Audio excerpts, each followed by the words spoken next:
final piece, we're doing episode 6. Do catch up on all the other episodes. We did 6 episodes totally.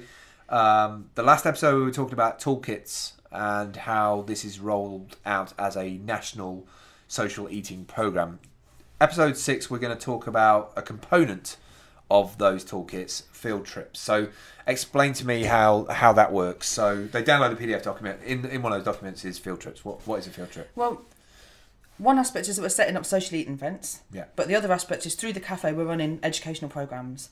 And there's going to be a toolkit, it's like a curriculum toolkit, which we will deliver, but people will also be able to take and deliver, is that we're teaching children and adults, but primarily children, how to shop.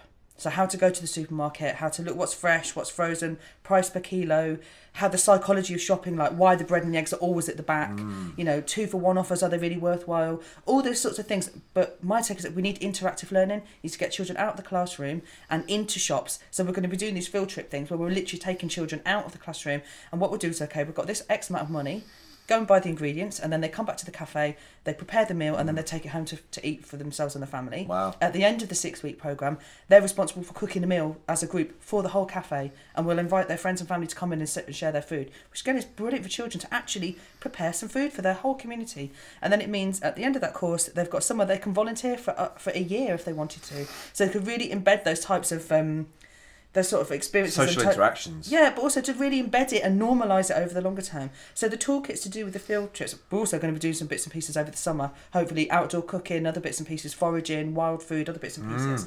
So really like a really holistic way of teaching children to go shopping, to make food, and the value of doing that beyond just something you sticking in your mouth sort of thing. But again, also a space where they can really put that into practice. I reckon if you came and volunteered for a year on and off and were basically doing those sorts of things, you would make a significant impact in the future for that child in terms of their food empowerment. Massive. So from a point of view from the supermarkets, they would want to be all over this, wouldn't they? From their ethical corporate responsibility, they would organise sort of. I don't know how much they like the psychology of shopping, right, which was one of the things I'm keen to introduce. Right. Is actually how they get you to buy all this stuff, but also closing the loop. We're using food that supermarkets are donating rather than throwing away. It would be great, and to me it seems to be rather missing a point if we don't actually teach people to shop so that they're not throwing this food away. Absolutely. I think you bring up a very interesting point, that while they think they've got the metrics right of placement, there's too much of it in there. Yeah, it's designed to make you overbuy. That's the point of it. Which I can sort of understand that from an investor's, business head's point of view of we need to acquire more money. Yeah.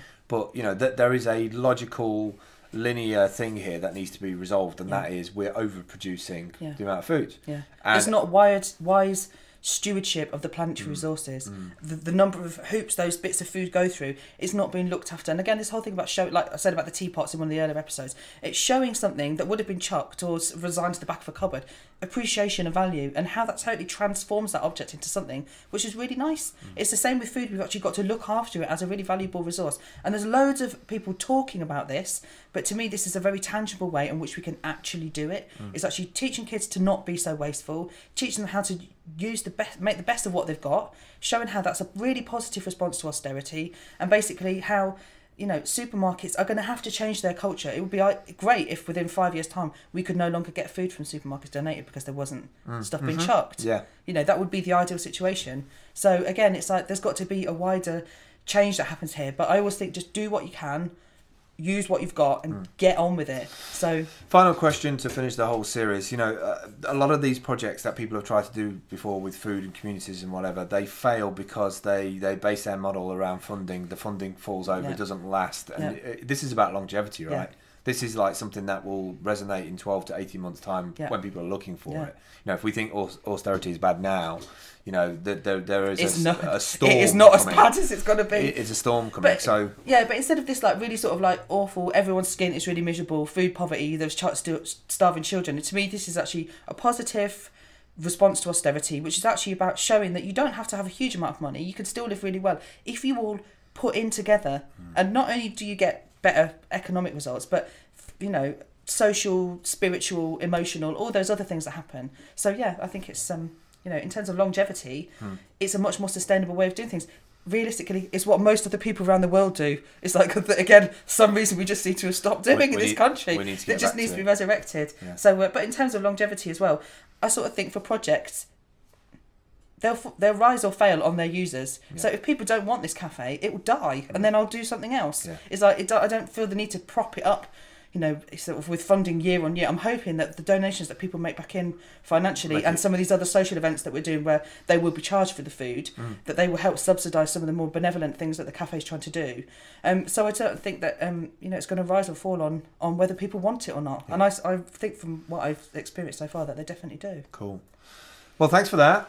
6 episodes. If you would like any particular feedback on anything that Marsha's covered over the last 6 episodes, do get in touch. Go to the website, which is www.thesecretkitchencafe.com. And she's also on Twitter as Secret Cafe Nots. But yes. that might change in the future. Yeah. So keep an eye on the website. Thanks for watching. Thank you.